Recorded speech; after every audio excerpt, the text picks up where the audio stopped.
During Grant Hill's time playing, he was one of the most popular players in the NBA. He was on pace to be coming into his prime, and that is when, well, the unthinkable happened. What is going on, guys? King of Standard here, and today we're going to be going in a full depth analysis of Grant Hill's career and, well, what happened when he got injured. Grant Hill was drafted in 1994 with the 3rd pick. After Isaiah Thomas's retirement, he averaged a total of 21.5 points, 7.8 rebounds, and 6.2 assists through his first 6 seasons. In his final season in Detroit, he had the league's 3rd highest scoring average at 25.8, behind people like Shaq and Allen Iverson.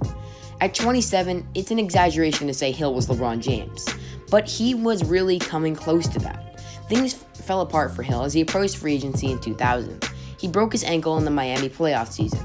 The injury dogged him the next 4 years.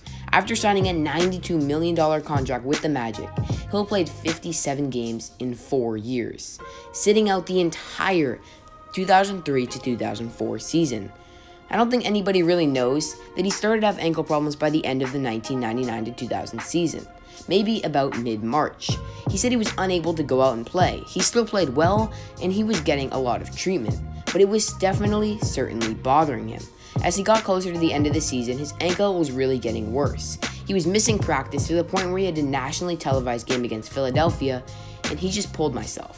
The ankle wasn't killing him. We get back, and the MRI says he has a bone bruise. Hill was rested 3 games of the regular season and returned to the lineup for the Miami playoff series. It was still bothering him, but he could put himself out there in the 3rd quarter. They put me on some heavy medication, and they had a long break between Game 1 and Game 2. While he was on the medication, he felt great.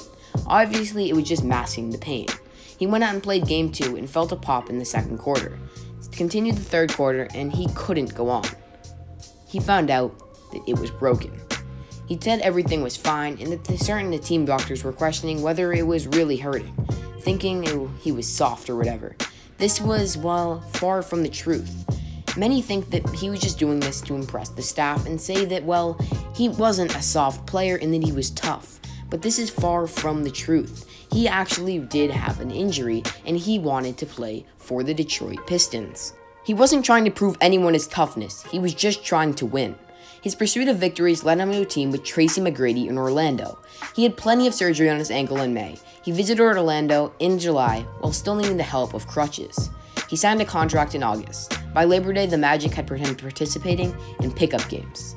They had him out there playing, and well, he was getting all the work he needed. On Halloween, Magic opened up the season with an 11-point victory over the Wizards. Hill was in the starting lineup. The next doctor who performed the surgery picked up the paper and saw that he played 30 minutes, and he was amazed. He wasn't supposed to be on the court doing all this stuff, so somewhere along the line the ball was dropped, and certainly I don't know what doctor informed me that. Apparently, he'd been forwarding all the information down to Orlando, and he wasn't following the instructions. He played him even though he was not supposed to be playing and should have been in rehab.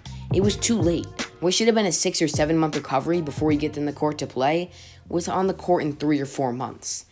And it wasn't a conspiracy that, hey, if you get someone out there, someone just didn't read the protocol, which is crazy. When you invest $92 million in somebody, you just have to, well, figure out to manage them. Mismanaging this bad must have been a crazy feat for them. Hill played the 4 games in the first season in Orlando, favoring the ankle. He eventually developed a knee injury. Besides from the point, Hill's career was basically done. With all these injuries, his mismanagement, and everything that happened to him in his career finally had to come to a halt. And this is when it ended. Hill's career was finally over. A once emerging superstar turned into a 15th season pro who never really had that one big year. Thank you guys, hopefully you did enjoy the video. If you did, please go down there and leave a like and please subscribe to my channel. Hopefully you guys did enjoy, and that's going to wrap up the video.